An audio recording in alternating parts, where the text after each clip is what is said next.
Welcome to a very special episode, Halloween episode, ghost story episode, retired astronaut. I'm your host, Patamini. Welcome, welcome.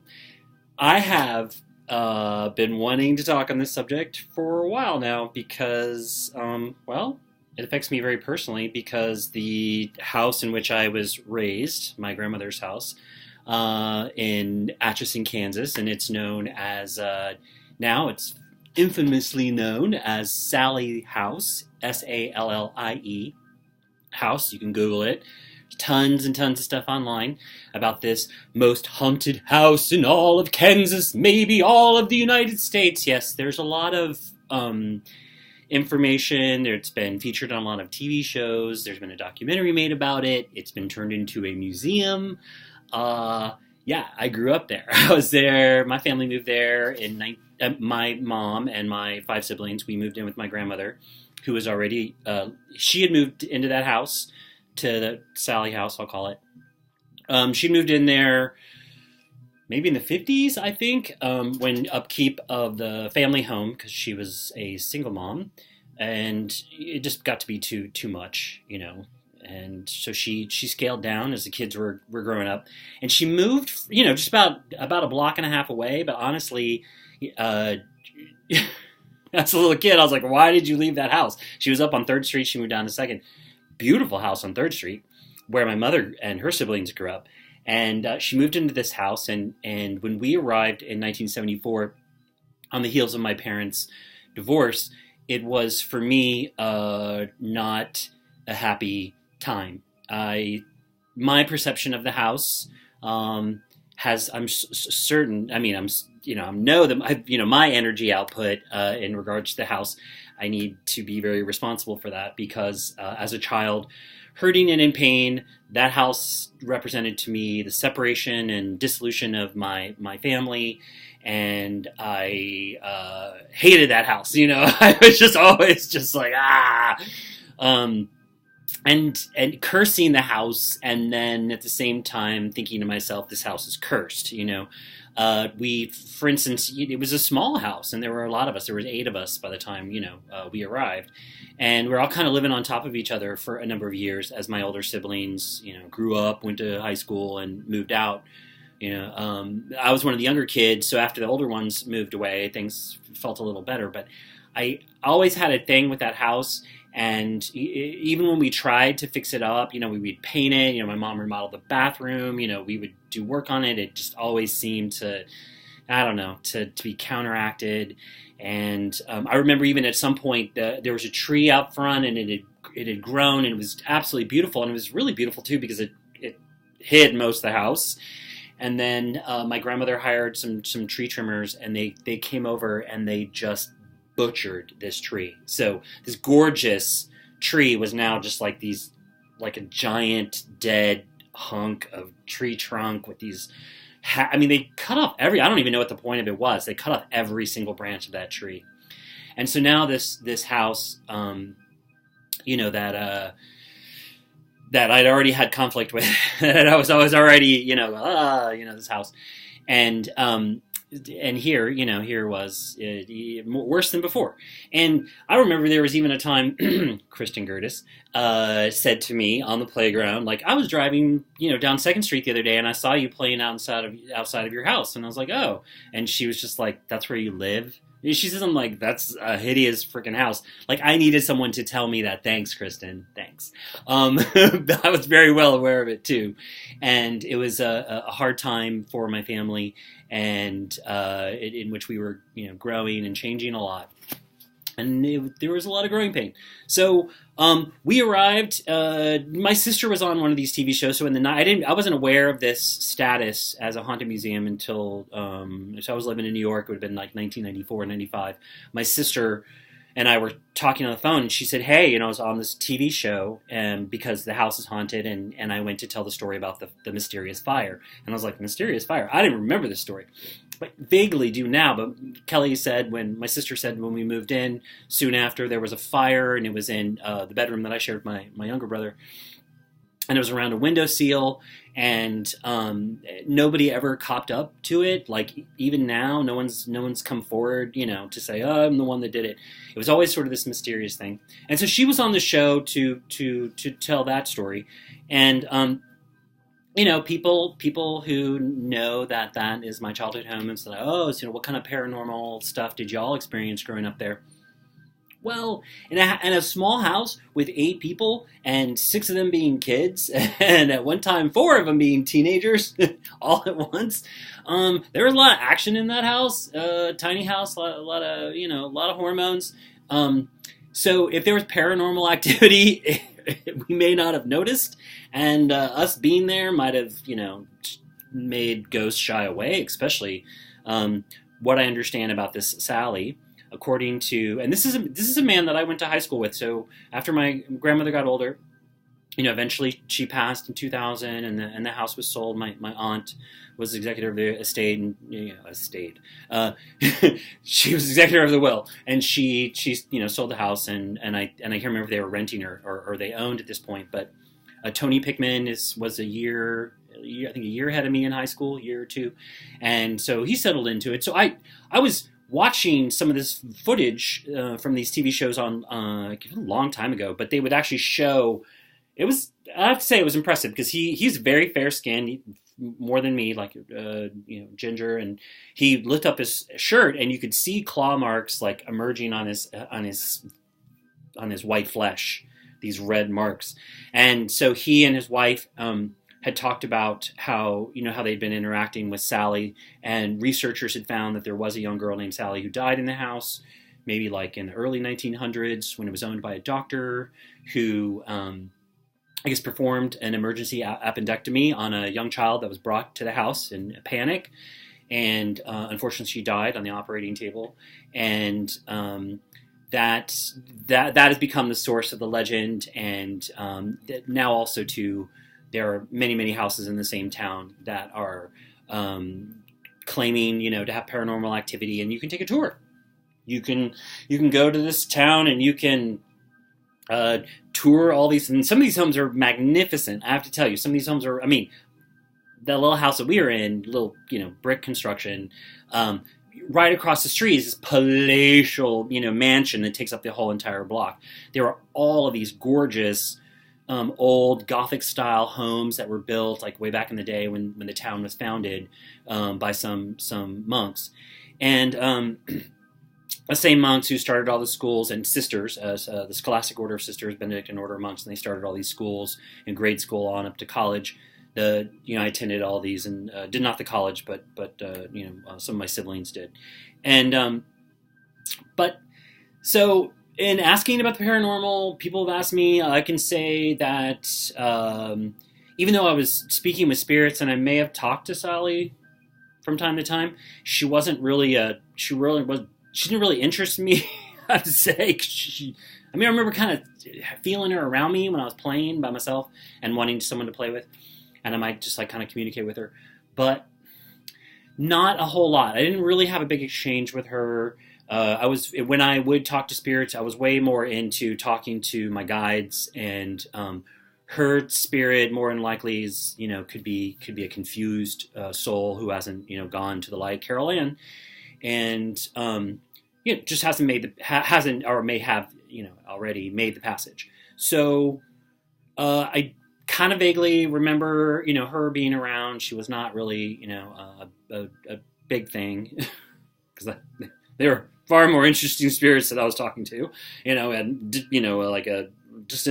had more to talk about, and she not so much, and she didn't terrorize me or anything like that that I remember, and the only other thing that I can think of that went on in the house, if you want to talk about anything paranormal, one time after I had graduated, moved away, I came back.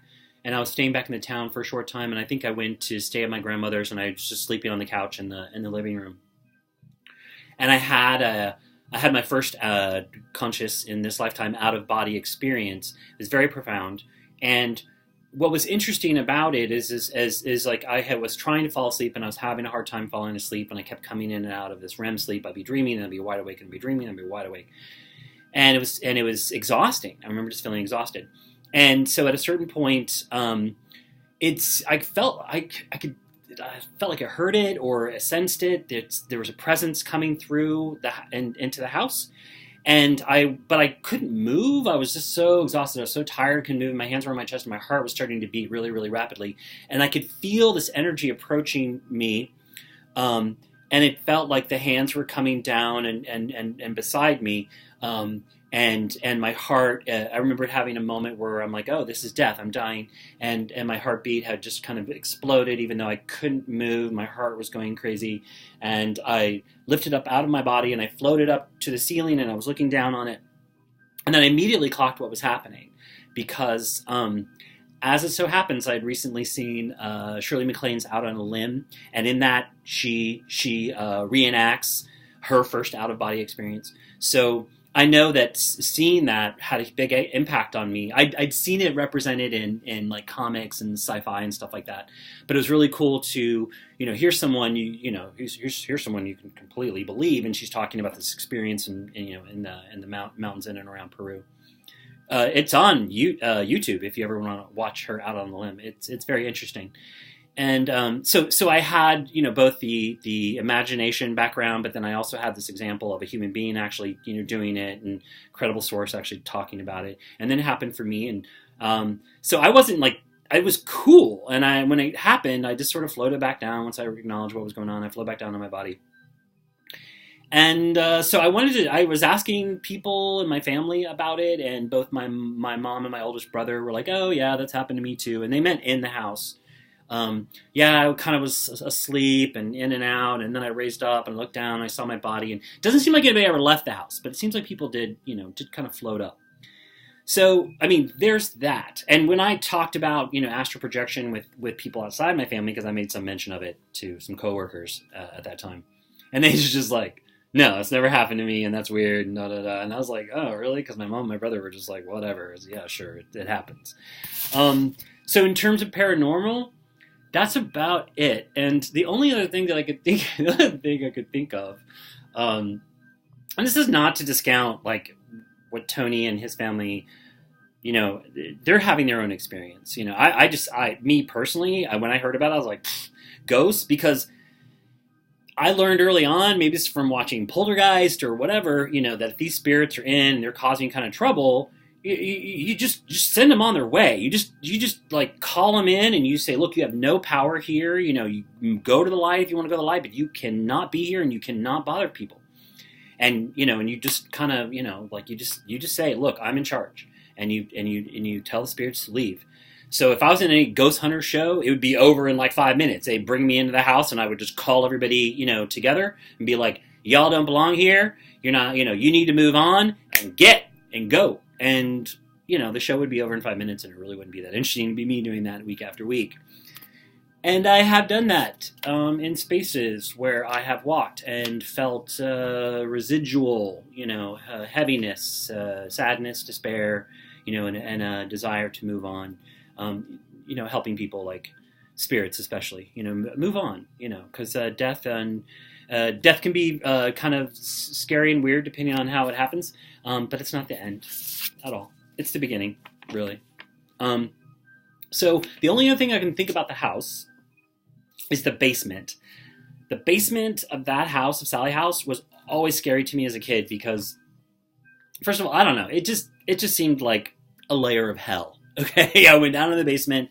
There was some part of this brick wall that had like fallen out, and there was just like dirt or whatever, between that wall and the exterior wall of the house, and something, I don't know. There was always just something not right, and did not feel good. So beyond the and I've sometimes joked, oh, I never experienced anything, but I do know that there is a portal to hell in the basement, which could be, I don't know, that could be a portal to hell if there is such a thing as a portal to hell. And yet, only one other thing I can think of, anything paranormal-ish that ever happened in that house. And it actually wasn't so much about ghosts or anything. It's just that like so I was visiting at another time. My grandmother got older, like everybody moved away, and eventually at a certain time, my grandmother's sister moved in with her. She had been living out, I think, in Portland, Oregon, and she had come back to Kansas, and they were living together, and they eventually got rid of that house, got a smaller place, and then they eventually both expired, died, croaked, passed while they were living in that little Kansas town. And so it's what's so interesting is my Aunt Ruth, who came to live with my grandmother, because I may have met her once when I was very young, but I never had a mental image of her. And yet she would send all of us a birthday card. She would never miss our birthday. We would get a birthday card, and there would always be a quarter taped in the card. And as we got older, it became like this hilarious thing because she was still sending us quarters. But then when we finally met her, we realized she has the best sense of humor. I mean, Aunt Ruth is like hilarious, and seeing her and my grandma is really great because my grandmother went through she had a hard time, and with the divorce and the stigmatism of being a single mom in a small town and being Catholic and it being like the 1940s, Kansas. I mean, the kind of discrimination and the things that she faced were difficult, and she ended up kind of closing herself off to the world. And I think our living with her kind of helped her back, reintegrate back with the world. And she was also like a super wonderful human being and very supportive to my mom and our family in huge ways. I'm eternally grateful to her. So Aunt Ruth, though. Now I'm gonna say something, and I'm saying this, and I mean it in like the nicest possible way, because for me this isn't an insult. So one time I was coming back to visit. My Aunt Ruth was living in Sallie House this is before it's called Sallie House, but she's living in Sallie House with my grandmother, and she was maybe napping on the couch downstairs, the same couch where I'd had my out of body experience. And I had come in, and I can't remember, maybe it was kind of late and she'd already retired or something like that, but she was laying there on the couch in the same position that I was in. And I looked at her, and this is, I didn't know who it was at first. I didn't know that was my Aunt Ruth. And she looked a lot, okay, she looked like Alien Autopsy. I mean, just in terms of her, except for she had tufts of hair, and she had on a house coat. I mean, she looked like a human, but there was something about like her facial features and stuff like that where she looked like one of these, Roswell with a smaller head, but it was almost a little like looking at her going, who are you trying to fool? You're not fooling anybody. You're from outer space. I mean, that was her appearance. We're all from outer space. And once I got to know Ruth and experience her humor, and she's so absolutely delightful and such a wonderful human being that I mean, I don't know what to say. I mean, she's as far as human beings go, she's pretty awesome. And but as far as her looks go, she's looking pretty alien. And maintained her great sense of humor and was just nothing but a delight and a joy as a family member, and a wonderful support to my grandmother in her years. And Aunt Ruth had maintained her wits, and she was sharp, and she lived alone up until the very end. I think she lived into her 90s, and she maintained her sense of humor. So Aunt Ruth, thank you.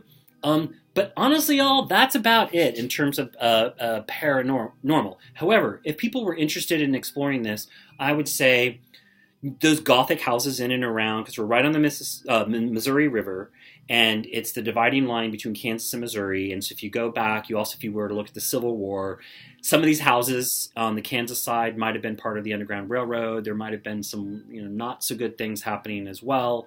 For instance, the monastery that was, the monks that founded this town had a huge monastery.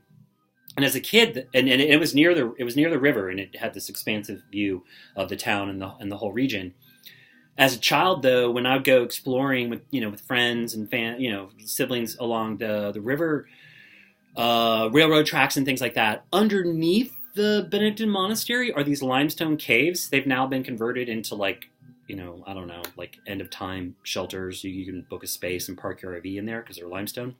And supposedly they're going to survive the nuclear holocaust or whatever. That's never going to happen. However, in a world that would, supposedly those would help. And when we went down there as kids into these caves, and again, the monastery's on top, the caves are down below. we would find symbols for satanic worship. Now, whether these were just like jokes by the college kids, like spray painted on the cave walls and things like that, who knows? Or maybe by townies, who knows? Weird. But there was just like weird stuff in this town. So I would look, if I was researching it, I would say, no, don't just visit the houses, and go on the tour. But if you're really interested, I would say look into, the Underground Railroad and what was going on, and if anything was happening there, any, malevolence against Black people especially. Those would be areas where I would look, because I think that those are probably the denser forms. Also, I should, as a disclaimer, I just want to say that my niece works for that tourism industry, so I just want to, be transparent about that. So this is not me telling you to go visit it, just me telling you about the house and giving you my perspective. If you're into haunted houses, you're in Kansas, you want to do like a Ghostbuster thing, there's the Sallie House, the Haunted Museum, Atchison, Kansas. Just might be your thing. So, that's my ghost story for Halloween. Yeah, it's a paper plate. And thank you very much for listening. Happy Halloween, y'all. Take care. Namaste.